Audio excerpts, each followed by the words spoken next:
Okay, Yeah, guys. So we have Liran, Liran Hirschkorn. It's someone that I met, I think, 2 years ago in New York meetup, Brandon meetups in New York City. So if you live there, definitely you should, after this whole thing ends, attend. It's someone that I really, really respect as far as what he's sharing, what he's giving back to the community, and in general, like this person is like. Working nonstop. I always tell you like when you have time to sleep. So it's he's really like hardworking person and very smart, and it's a pleasure to have you here in the channel. So why he's a PPC expert, and you have an agency. So why won't you just tell about yourself, who you are? sure. Sure, yeah. And yeah, and we got a chance to also hang out right before the whole world shut down this past February Yeah, uh, yeah, in Vegas. in Vegas, which was cool. So I've been in the Amazon space since 2014. I started by getting into arbitrage and going to stores and going to the Nike clearance store in Queens, New York, and I would spend $5,000, buy a bunch of shoes, and send them into Amazon, and that's how I got started. But it was actually a great way to get started because I had to learn about bestseller rank and buy box and what's selling, what's not selling, and all these like aspects. So it was a great lesson and learning before getting into private label, and where a lot of sellers start a private label and don't have that previous experience of getting their feet wet with Amazon, and it's very valuable. So I started that way, and then I basically learned and then started my own brands.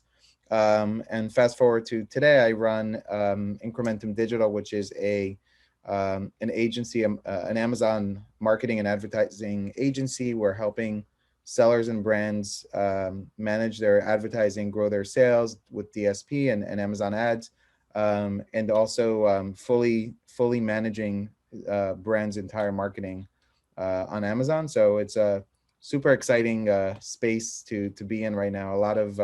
Yes. A lot of obviously growth happening. Could you share some numbers like how much ad spend you manage, guys, a month? Like, Yep. Yeah. So we're pacing at about $20 million a year, around $2 million a month in terms of like monthly ad spend in terms of what we're managing. I expect next year we'll maybe get to somewhere around $40 million a year because it's growing like month over month, yeah. in terms of like what the ad spend is. So super exciting. We manage over 160 Amazon stores in terms of their ad spend, and also working within DSP. So we get a lot of kind of this unique insight into what's happening with advertising because we get a little bit of a bigger picture view. Mhm. Yeah. So definitely, with that ad spend, I'm sure you're expert. I know what you're sharing. You guys, if you want to check the like Liran have a great Facebook group called E-commerce Mind. He's sharing their non-stop things, and also all the people there are really, really, supporting each other, and it's a great community. I'm also in like, replying there and trying to ask questions when I have. So definitely join that group. And I did have some questions. I'll start with the first one, which is a topic that is super relevant to where we are right now. It's how you manage PPC these days during Q4. Is there like anything you guys in your agency do different than normal times or approaching Yeah, I mean, different? there's some things we do differently. I mean, the first thing is obviously, um, there's a number of things that happen now that don't happen during the rest of the year. One, this is a time of year where like traffic keeps going up and up and up as you get closer to Christmas. And what will happen also is starting like December 15th, there will be even greater and greater sales on Amazon specifically because that's a time where I think FedEx and USPS can't guarantee any more shipments. So that means a lot of e-commerce stores, a lot of like Shopify stores and a lot of e-commerce stores will not be able to kind of deliver on like Christmas delivery. Especially this year, everybody's getting slammed. So if Amazon can still deliver on that, then there will be even more and more people going to Amazon to buy like last minute gifts. So number one, managing the budgets and watching your budgets, like, you know, all the time is really, really important. The other thing, so that's number one. So obviously we're increasing budgets where it makes sense, and we're also generally getting better conversions. So, if your conversion rate, was 15% a month ago, today it might be 25 or 30%. Like your conversions rate might be a lot better than what it is now. So you can utilize that for two things depending on your strategy. You can utilize that to say, hey, I'm going to raise my bids. I had a 30% ACOS last month. I'm okay with 30 now. I'm going to raise my bids, get more aggressive, drive more sales. Or I'm going to keep my bids the same and I'm just going to have a better ACOS now. And for a lot of our clients, that's kind of what we're doing, because we're seeing the ACOS improve, and that's what we're doing because everybody is having inventory issues also. The amount of stock they can send into Amazon, the amount of stock they have on hand, they're getting more sales than they expected. So we're not really pushing people to say, hey, let's raise your bids, and let's like maybe keep the same ACOS. We rather just make it more profitable right Yes. now, get better conversions, um, increase bids. Some other things that we're doing is we are creating more, let's say, sponsor brand headline ads that maybe the copy is a little bit different. So the copy is, targeting Or words like Q4 gift, oriented. yeah, Q4 oriented copy. We do test things like gift keywords, but I'm not as excited about gift keywords. We'll generally test them in small campaigns, in separate campaigns, but I'm not as excited about it because gift keywords actually don't convert as well as more targeted keywords. I actually just saw some data that last year gift related keywords produced an ACOS of 2 to 3 times higher than just category related, Because everyone are going after these keywords now, right? because everyone's are going after them, and also because if I'm looking to buy, a gift for somebody, and I search, gift for 8-year-old boy, then it's very broad about what my options are. So I'm much more likely to just click and not buy and convert versus I'm looking for, a puzzle for 8-year-old boy, right? Much more likely to convert on something. So and it also really depends on your price points. We have clients that have price points across the board, and like we have a customer that sells massage guns, right? Okay, that's a good target for gifts for athletes. But I don't know if that person is thinking of spending $25 on a gift and buying, a fitness band, or if they're looking to spend $150 and buy a massage gun. So you don't really know what the buyer intent is. And so you kind of want to think about that. So I would say, if you're going to test that, test it in a separate campaign. But otherwise, as far as managing, it really is more about the fundamentals of managing bids, managing keywords, managing negatives. I would also say that now I'm more focused on telling my team to really start doing more with retargeting ads, sponsored display retargeting, because now it's a time that people are browsing, they're shopping, they're more active on the site. And so showing them an ad when they're kind of maybe thinking about what to buy for somebody makes more sense. So we are testing more on like sponsored display retargeting ads. That's pretty much what I'm doing as well. I see, like, what I'm doing during the day is just checking the campaigns. Once I see campaigns out of budget and they are still with good like ACOS, I will raise it. Just like being on top of, like all the Yeah. campaigns and the fundamentals, just like the frequency is higher, I would say. That's what Yes. I do. So yeah, that's great. And you talked about the limitations. And my next question is related to that. So how we should approach PPC, like, with these like stock limitations. We don't have enough stock, so you'll probably be out of stock at certain point, Yes. especially my products, and I hear it from many people. What is your take, guys? Like, do you pause campaigns? Do you reduce budget? Do you Yeah. increase prices? I'm like not as aggressive as I would want to be if I had enough stock, Yep. because I know that I will be out of stock. It's just Correct. impossible to get stock. Yeah. So I would say, yeah, focus on profitability and on margin, and just, I mean, I think Q4 is not only the best time of year for sales, it's the best time of year for profit, right? Yeah. Because you can have $100,000 month in August, and you can have $100,000 month in November, and your price should be higher, your ACOS should be better, your conversion should be better, right? Like you should be making more profit now. So yeah, so in this case, what we're doing is either we are not raising the budgets, and we're letting the campaigns go out of budget, and it's fine, and we are going after a lower target ACOS, right? So whereas before somebody said maybe or their ACOS maybe was 35 or 30%. Now we're saying, hey, let's bring it down to 20. So we're reducing the bids essentially. And again, because we're converting better, we're able to bring down the ACOS. So we'll try to focus on just making it more profitable, and maybe pull back on budgets if people are having inventory issues. My advice is just make your Q4 the most profitable it can be. Raise your price, lower your target ACOS, don't raise your budgets, maybe pull back on your budgets. Yeah, especially if you're having issues with, a lot of people are having inventory issues. I got off the call today with one of my clients who had a lightning deal the other day, and couldn't he said one of his SKUs within 10 minutes of the lightning deal sold out. And another SKU, he said, if he didn't have the inventory limits, he would have been able to, and be able, he was out of stock and has to send more in. He would have sold another 500 to 1,000 units on his lightning deal. So they're definitely to me, that says just like focus on making as much profit as possible. Yeah, uh, I some of the you know products actually increased prices, and obviously I'm like keeping an eye on it. So I don't want the conversion rate to go down and then I lose some rankings. So if you change pricing, do it carefully with monitoring. And it actually like I'm selling more. It happened to me yep, last year. It happens this like year as well, and it's frustrating, but no complaints. It's the best right, season that we are having. Yesterday, I think you posted and shared that Black Friday and Cyber Monday were like 40% higher than last year for Amazon. So it's yeah, all-time record, which is like it was yeah, kind of, we saw that, but it's crazy right, still.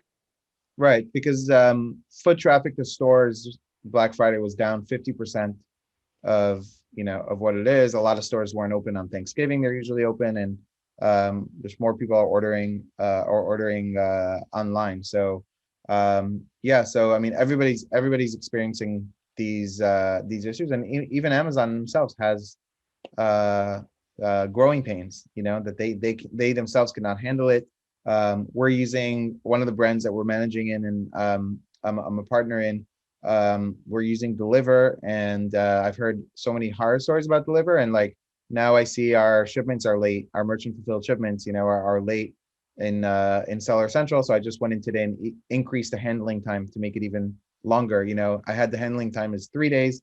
Now I made it 5 days, right? So we don't continue to have issues on merchant fulfill orders. So these are things that even Deliver, which is a major huge company, can't handle the growth. So everybody in every single area of e-commerce, especially logistics, right now is busier than they've ever been before. Which means to say, if you're going to run out of stock anyway, if I'm going to run out of stock, whether it's December 15th or December 25th, and I'm going to be out of stock for a month to begin with, I don't really care if it's going to hurt my conversion, and I'm, at the end of the day, I just want to maximize profits.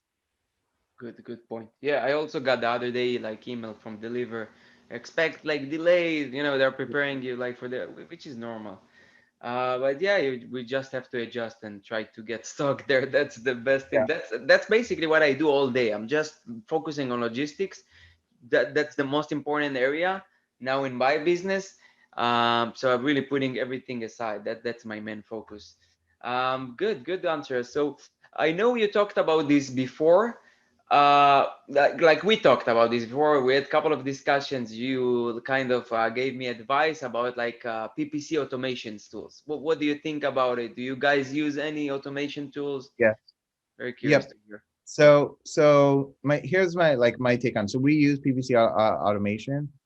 We use a software tool called Perpetua. There's others out there, that are supposed to be good tools like Kenshu and PackView, and some new ones I've heard of recently that I heard are good, but I don't necessarily, I haven't used them. But there's a lot of tools out there, and I do like using automation. But what I've learned in using PPC automation tools, that there is no perfect tool, and every single tool, as far as I've seen or played with, has limitations in terms of how it works and in terms of what it wants to do. I'll give you an example. Right now, there's sponsored display remarketing ads on Amazon, and the way you can set them up right now is you can set them up really as what I would consider competitor targeting and retargeting. But in Amazon, that's how it's called in the DSP world. But in the Amazon Seller Central world, it's under one campaign, sponsored display remarketing views is what it's called. And there's, you can target advertised product, which means retargeting people who saw your detail page. And then it has similar to advertised product, which means retargeting people who saw other pages, which to me, that's Really? not retargeting. Yes, it's fairly new. That's Um, that's so that's good. Wow. so this is competitor targeting, and you could put specific categories and subcategories that you want to target those specific categories of similar products. Now, to me, that's competitor targeting. And really the way I want to set this up is I want to set this up as two separate campaigns. One campaign for retargeting my own product that's likely to convert better, Yes. and another campaign for competitor targeting. The software that I use doesn't have the ability to do that. It only has the ability to do one sponsored display campaign per product. So this is something that I have my team managing manually. We can't rely on the software to separate this out, and so we're managing it manually. So every software has limitations, including bid optimization. Something in the software that we see as, if we run a keyword, if it doesn't get sales and get a bunch of clicks, the software Take it down. lowers the bid. But what if it's a really important keyword for you, and like maybe 3-4 months ago it was performing really well, and just maybe now it's not performing really well. The software doesn't have a mechanism to push it back up and retest it at some point, right? So we need to watch those important keywords and say, and within the software we can go in and we can give it a bid push. We can raise the bids on it sort of manually within the software, but if you just let it happen on its own, it won't do it. So all these systems, all these software tools have aspects that, and there's a reason why people hire us as opposed to just putting software and saying goodbye, let me check it again in a month. You can't do that today. Maybe in a year or 2 years or 3 years, maybe it'll get there. But to me, the software and the sophisticated software tools are like a Boeing 747. You can put, like, they put it on a GPS, right? Like, and your flight is on the GPS, but if you have a 2 millimeter shift on a flight from New York to LA, you'll end up in Europe, right? In the GPS direction. And so you need a good pilot there that knows all the buttons and knows what to do. And it's kind of the same thing with the software tools. You need to know how to manipulate them to get them to do what you want. But I like them because if you're running, us as an agency, right? We're running thousands of campaigns. And so to manage each campaign manually, to manage each keyword manually, all the bids, to me is not as efficient as you could be with software optimizing bids. Even using bulk sheets or things like that, I think you could be more efficient utilizing software. But you need to also go in, especially like you said now, like very regularly with budgets and things like that. And otherwise, in a regular time period, you need to go in 2-3 times a week to check what's happening. And then you probably need like every month to just dig in and spend more time going through, bigger kind of search term reporting, finding things and making changes. So I like software tools. I think if you have, 2, 3, 4 products, you can manage things manually very, very well. But when you get into having 10 products, 15 products, you're going to spend a lot of time. And to me, it's not worth the 80-20 of it. Is I rather spend more time on other things in my business and help with a tool as far as like efficiency. But if I had one product today, I don't know that I would pay for a tool. I would just do everything manually. But the time is not worth it when you're getting to more, more products. Yeah, yeah. Well said. You explained it very well. You mentioned something about the budgets. I know with the Perpetua, they give you like the updates on dashboard. I think it takes like 2 to 3 days, if I'm not wrong. So how you can actually see if like you're out of budget in one of the campaigns, like real time, especially these days, you just check it manually there on the Seller Central. Yeah. So a couple of things. So one, in sponsored in sponsored brand campaigns, it shows you real time if campaigns are out of budget that day. So you can't. So it does show you that. On the sponsored product side, you can also set alerts that go out every day. If you've been, like, an email Oh, alert that goes out if you've been running out of budget. But there's also now something. There's a recommendations engine that tells you, like, hey, this campaign has been running out of budget, and it's also under your target A costs. We recommend raising the budget from $50 to $58 a day. And like real time? I don't think it's a real time thing, recommendation. it works based off your it works based off previous, like the previous days. But we also see like we look at the past 7 days, usually past 7 days, past 30 days, and we see like a utilization meter in terms of like let's say we have a $50 campaign budget. If like the last 7 days it's spent 49.50, we know that it's already going out of budget. So we'll give it enough of a raise to hopefully not go out of budget each and every day. That's generally good enough to say if we want to raise. So generally with our clients, we'll have sort of some clients say to us, hey, as long as you're under my target ACOS or target tacos. Also, we look at things on a blended. If you're under 20% ACOS, go crazy, right? Go spend however much you want. So in those cases, we'll just raise it. In other cases, we'll ask, if the person wants to raise it. And again, right now with inventory issues, we're talking to clients as far as like, do you want to raise the budget? Do you have enough inventory, or not? Big deal right now. Okay, that's good to know. Yeah, I know it's not really related and it's off topic a little bit, but we talked about this before we started the call about like the competition in Amazon is becoming bigger and bigger, and you see that now the sellers are more serious sellers, professional with funds behind them, or it's like real companies like not just before like individual peoples that just compete with each other. You think as far as PPC agent, like to me, like as an individual, it will be possible to compete with an agency like you? I think that you're using the tools, you manage like thousands of campaigns, but if I'm an individual that all day I'm sitting and tweaking and seeing what to spend yesterday, I have like more control. That would give me like an advantage over bigger companies or sellers, you think? Yeah. So number one, I mean, I have a lot of conversations with the big um, money that's coming in. And I can tell you that the big money that's coming in doesn't know Amazon the way you know Amazon, right? They are hiring agencies, they are hiring people. Most of them come from a business background, a finance background, a private equity background. Like they're not necessarily coming in from they're coming maybe from a digital marketing background, but they're not coming from a hey, I started an Amazon business with $20,000 and built it up to a 7-figure business, right? So that's the advantage you have, today. And at the end of the day, I think there's pros and cons, right? So meaning what's the pros and cons? The pros and cons is that the disadvantage that a company like a Thrashio or any big company that has many brands and many products has against you is They move slow. Yeah. one, moving slow, but also how do they get employee number 251 who is in charge of this product to care as much as you, where it's your livelihood, and your business and your growth and your exit, as much as that person who is, an employee at a company. They have goals, yes, but you're going to care the most. So to me, if I were to bet on one of these two people, I'm going to bet on the entrepreneur.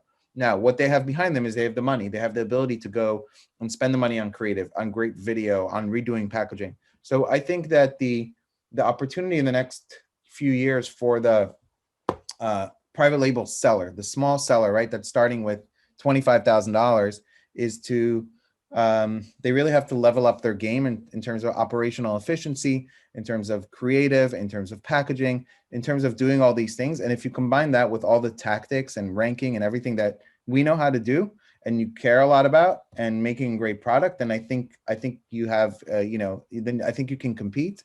And I think that the valuations for these businesses are only going to go up they're already going up, and they're going to continue to go up because today you now have several companies that have raised, 50 million, $100 million, and they all have to go spend the money and buy these, and they're all competing for the same sellers that are going with the brokers that are on Empire Flippers and all the brokers that are out there. And I see this recently, like I get a ton of emails, like random emails, like there's like you want to like yes, agencies, bro, like yes, it's a big market right now. yes, exactly. So to me, that says that the valuations will somewhat go up. I also see that some of these companies are going to start to launch their own brands more than also just acquire, because at some point they're going to figure out, I can go spend $1 million and buy, or I can go, put in $200,000 and try to build myself and get to $1 million, get to that valuation a year from now, or more, right? So I think also more of these companies are also going to start to launch their own brands and also acquire.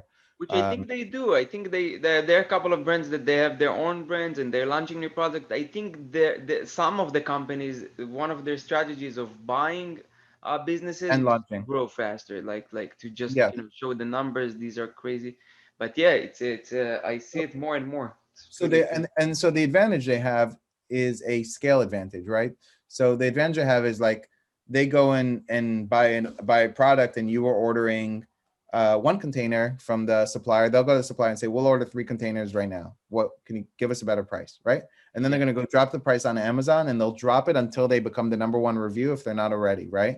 And so that's going to become more of the game. It's going to get more aggressive, which means you have to level up product development, right? You can't just, it's getting harder and harder to just take an off the shelf China product and, make it super successful. You need to differentiate, develop, like make improvements. So I think product development is going to become more important, and the creative side is going to become more important. And in truth, the whole pie is getting bigger, right? So like the whole e-commerce pie is getting bigger every year. So more and more, Amazon is still a relatively small percentage of all of retail, right? There's still a tremendous amount of buying that happens in stores, even though it seems like it's shifting. The whole pie is getting bigger, so yeah, there's tremendous amount of opportunity. I think still going to be, and opportunity for people to, build these businesses and sell them to these companies and get a better valuation like over the next 6 to 18 months, as like a lot of this money needs to be spent. But you're going to have to be you know, you're going to have to go from good to excellent. yeah. Like 2014, you could just put a product up, and it would sell. And like you didn't even have to run ads. And today that's not the reality. Yeah, yeah. I mean, it's hard. Like you still have some niches and some products that you could still do it, but it's becoming harder and harder to do that. And yeah, you have to be like excellent at what you do. I see it like products that a year ago I would launch. I like to do bundles, so I would Yep. launch with just simple bundle, would sell like crazy. Now it doesn't work. You see, also the other sellers are doing it, even the Chinese. So Yep. yeah, you have to level up and always be on top of things. But I look at it from a good point of view because that means that like 90% of the people will just not take the time to be excellent, or they are lazy or whatever. Right. So that I'm not really scared. I'm if you operate with the mindset of really be the best, you'll make it on Amazon. And that's what I try to really explain to people. You can just do it as a side thing. Oh, let's try Amazon, or let's do this, Right. or you have to be all in, committed, and know you're gonna be the best. You can Yeah. just And know that if you're starting out that you're going to fail, gonna fail. and that you Yeah, only really learn from your failures. I've had, many failed products, and many very successful products. And like, I learned a lot of lessons, unfortunately, the hard way sometimes, but I learned a lot of lessons along the way. And that's part of, yeah. that's part of the process of learning. And like, to me, it's really important in this space to surround yourself with other, really smart people, and mastermind with other people and learn from other people. You're the Uh, master at this. I think you're um, the guy that knows like the most Amazon sellers or people, and I think I asked you in Vegas about this. Like, what is your secret? How you network with so many people? And you just, I think that you naturally, you like to give back. You like to give value to people. You're always helping, and people appreciate this, and they want to give you back and connect with you. So that's really amazing. yeah, I mean, I would say like people, have asked me like, yeah, how did I learn Amazon? And really it's like networking and going to events and paying for events and paying for groups and yeah, so like just talking to a lot. I mean, answering every single message, talking to people, learning from other people. I definitely didn't invent anything that I think I have a common sense mind, and like good strategic thinker, but I didn't invent any strategy or tactic, or, it's all sharing and talking to other people, and learning from other people that have already done it before you. Tony Robbins says like success leaves clues, right? Like you don't really need to reinvent the wheel on Amazon. It's a lot of it's very formulaic and data driven. And so if you start to understand how it works, then you can, it's much easier to know what it takes to do really really really well. And like you said, I think today you have to implement a lot more good strategies in order to be successful. But the best way for you to learn is to participate and ask questions and be active in, I think, like Facebook communities and Yeah. other places, and pay to go to events or masterminds or and learn from other people. Yeah, definitely. For me, when I started to really surround myself with like, like, well, it doesn't matter, even the smallest seller, but with sellers all day, I just, the learning curve is just much faster. Right. You could ask someone that did it, and it can give you like the small advice that could be worth like a lot of money, instead of you failing. So what I like to do, to every chance that I have, like extra time, I like to put the headset even if I'm washing dishes, and I'm just listening to things, YouTube videos, podcasts, and even the smallest thing. If you're not 100% concentrated, take everything. You could take one little thing or one mistake that one person did, learn from it, and it will take you much faster to where you want to be. Um, Yes. I don't know like how much more time you have, but I do have another question Okay. about like sending outside traffic to Amazon. I know it's a big thing, especially when it's becoming, PPC becoming more, the bids more and more expensive. The competition there is like fierce, and people starting to look, on outside sources for traffic to their listing on Amazon, especially now with the Amazon attribution that is, they are really accelerating the Yeah. development of it. Like how it works for you guys, like any Yeah. suggestion So for platforms or the first thing is Amazon attribution is still a little clunky. Like, yeah. I'm pretty sure it doesn't work for mobile. It works for desktop. Like, there's certain things that don't work exactly as they should be with Amazon attribution. So I would say, your best conversions are going to come probably from traffic that's within Amazon. But I do think the things that I'm um, looking at to implement more in 2021 is working with influencers, especially influencers that are doing Amazon Live.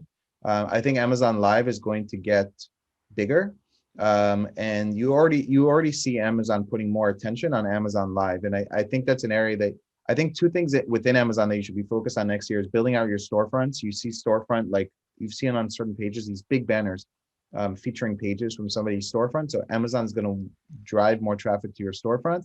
And I think Amazon Live is a big thing. So one of the initiatives that I've kind of given to my team to work on is finding these influencers there. And there's some tools out there and sites where you can find Amazon influencers and getting them to do like Amazon Live.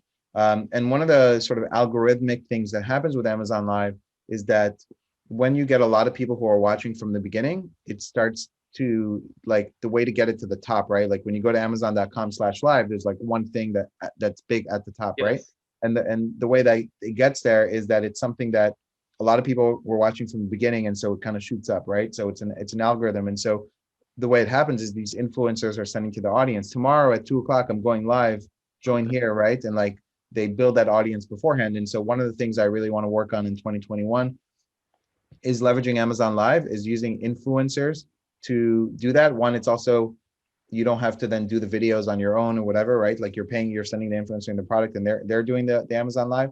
And then I do think that Google traffic to Amazon is going to become more prominent and more important, because what's going to happen is I think how are these companies like a Thrasio, right, that has a goal of taking a product that's selling, they're already doing really well with it, right? It's doing $100,000 a month on Amazon, but like they're at the top, it's at the number one reviews, like they're at the top ranking keywords. How do you create more demand? Really. There's only a certain amount of search volume on product. You have to bring that demand from outside of Amazon and generate that demand outside in order. So like sometimes you see, I was just looking at a product the other day. Um, uh, um, Why you think they're gonna put it to their Amazon listings, not to their Shopify stores? Because on Amazon they're gonna charge them all these like fees, but at the other end you have better conversions, of course. Yes, better conversions. I mean, they're probably working on both, but I think sending outside traffic and also the ranking benefits and just the conversions that you have. Yes. So, and actually they're already doing it. But I was looking the other day, at a product. One of my customers sells acrylic nail powder kit or whatever to make acrylic nails, and there's this one brand. I forgot the name of it, but if you look at like acrylic nail kits, there's one brand, and they're dominating. They're getting like a crazy amount of sales. And then I look through, the keywords, and like their brand name in Helium is showing like over 100,000 branded searches a month, and they're dominating, right? And so then I went and said, okay, they must have outside traffic. And I go and I look at their Instagram, and there's 160,000 followers on their Instagram. So they're generating that demand into Amazon from outside. And you might see certain products on Amazon doing so well, and everybody else maybe not. Or like another thing we look at is in the bar space. We have a client that sells breakfast bars. I posted an image, right, of the product, and we're looking at some of the competition. Yeah. And Kind bars, like 90% of their sales on Amazon is generated from branded searches, right? Not through searches. So like, sure, I can look at a competitors and say, hey, this is a crazy market. Kind of selling 2 million a month. Like my Yeah. goal is like, Analyze. my goal is that how come like I'm only selling 10,000 a month? Well, that's because they have, tons of like branded traffic that's coming in. And so building that outside, makes a lot of sense. And then people are going to go to Amazon to search for your brand. Some of the stuff we're doing for one brand right now is Amazon OTT. And OTT is called Over the Top, and that is video ads that show up on Fire TV. So, right, again, that's generating demand. So you can actually run a video ad on Amazon Fire TV and show it to a specific audience, an audience of people that are interested in a specific segment on Amazon, right? So let's say I have, Invite only. No, not. It's not open to everyone, right? it's open through DSP. Open to Yes, but this? it has like I think at least a 3-month commitment, 10,000 a month, commitment. Okay. But it's a long-term game. It's like Nike running a TV ad, right? It's Yeah. not going to get people to go buy Nike sneakers tomorrow, but what it's going to lead to is more branded searches for the brand. And this is really building a brand. But you need budgets, and the ability to go do that. But I Yeah. think a good starting point is using influencers, Amazon Live, Google traffic to Amazon. But I think first, like, maximize what you're doing on Amazon, because your best sales and conversions are going to come from organic and paid within Amazon and based on searches. And then once you've gotten a product to a certain point, I think it's worth investing in doing more from the outside.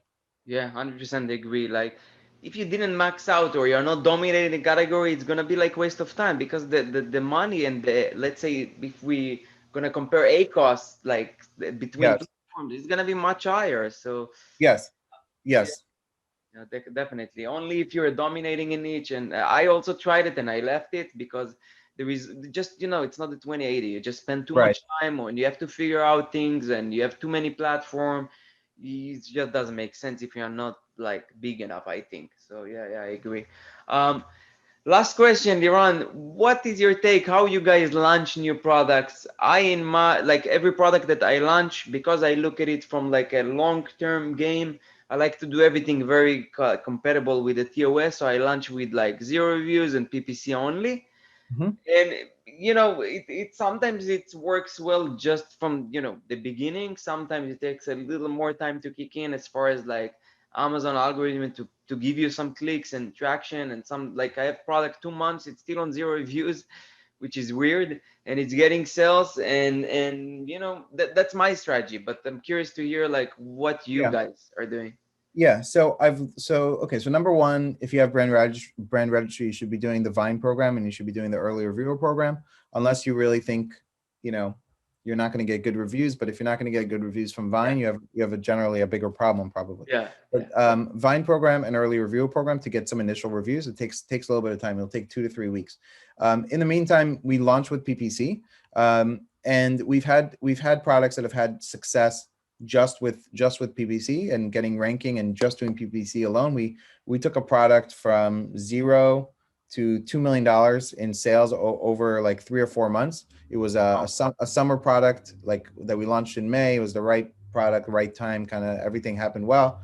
High price product, like $100 and 25% ACOS from the beginning, Wow. and ranking for keywords with 50,000 plus searches just from PPC. So I've seen it When done you from. see it in the next like 2 3 days, you have like a winner. Yes, yeah, exactly. And that's the thing too with Amazon. Like, if your product is an uphill battle from the beginning, it's probably a loser. Like, cut it off. Don't wait 6 months. If after 2 months you don't have traction, you have a loser, generally. It's hard Uh, sometimes, but I had this yes, situation now. I have two products like that. It just doesn't go anywhere. Did removal order. The yes. time and money spent on this like doesn't work. Yes. So that's number one. So we launched with that. We launched with PPC, and then we will do like, giveaway strategy behind it, and we'll build out like a 3-month plan for giveaway, right? So what we'll do is we'll build out the first month.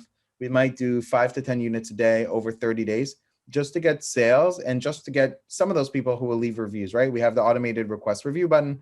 We're not specifically making them leave a review, or we have the automated request review button. We're going to get some reviews from that. Meanwhile, reviews are going to come from the Vine program, and we're doing like long tail keywords. Then we'll go into phase 2, and we'll say, okay, we're going to get to having 30, 40 reviews. Now we're going to go after these second subset of long tail keywords. We're going to do another 30-day launch, and then like the plan we have now with the product is we want to go after. We're gonna wait till we get 100 reviews because it's more competitive, until we go for more aggressive keyword, and we kind of build out like 3-month game plan of building up the reviews, building up the sales, utilizing PPC, until we can say, okay, now we can go after those like keywords that are going to require, number one, more giveaways, and keywords that are going to require you to have more reviews in order for you to be able to kind of like stick and land. So I would also say that new products are much easier to rank with PPC, and older products that have been sitting are much harder to rank with PPC. They're also much harder to rank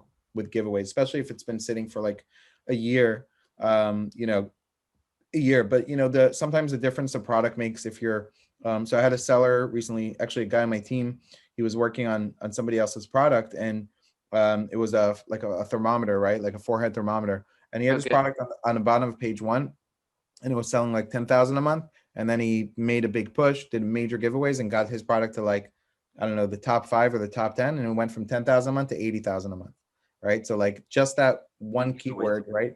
A major keyword, getting it from the bottom to the top can make a huge difference, but you need the reviews first to be able to stick on such a competitive keyword. So I would say new products, try PPC first, run that for aggressive for 14, 21 days, top of search, exact match targeting, ASIN targeting, aggressive, like we use 900%, product page target ASINs you think you can, compete against.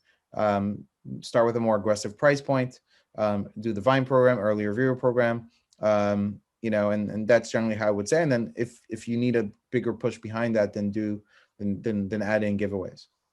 This is this is really good strategy, but I assume this strategy is like for the normal times, because now you have the 200 units limit. Yes. So how you can, like, you can't even do. That's why I Yes. don't do Vine. I don't do it because it's 30 units. So already I'm gonna be 170 units. Yes. They don't allow me to send. It's Yes. tough So time. which is why also like phasing it out over like 3 months, right? In the beginning, we're going to do 5 to 10 units a day, so that the limits will start to open up for you to be able Yes. to send more and more. And by the time you need to do 600 units in a month, your limits have opened up. So, but yeah, it is harder. We were in the middle of a giveaway now. We had units on its way in and not getting checked in. We had to pause the giveaway until more units get checked in. So yeah, these are problems for everybody right now. Yeah. So Very, very happy to have you here. Really, I learned a lot. I'm sure like many people that will watch it will also learn like many, many things about PPC, about like branding, about what the future holds. So I yeah, really appreciate you yeah. spending this time, especially I know that you're super busy these times. You have to manage all these products, campaigns, and all of that. So again, I appreciate it. Yes, And and what's I'm going to put this, I think, on my podcast too. So maybe give your channel a shout out so people know where to go follow. yeah, sure. Thank you. So there is a YouTube channel called Sourcing Monster. You can type it on YouTube. And for our audience on YouTube, please check the group on Facebook for Amazon FBA sellers mainly. It's not just limited to Amazon sellers. You have like all about e-commerce. Really great group with people, like serious people. You'll, if you're already on Facebook groups, you'll notice that there are some groups that it's mainly spam, and there are more serious groups. This is one of the groups that I go and spend time there, learn new things, ask questions. So definitely I'll put a link down below in the video so you can Thank join you. the group. Yeah, Great. Thank you so much for having me on. of course. Thank you.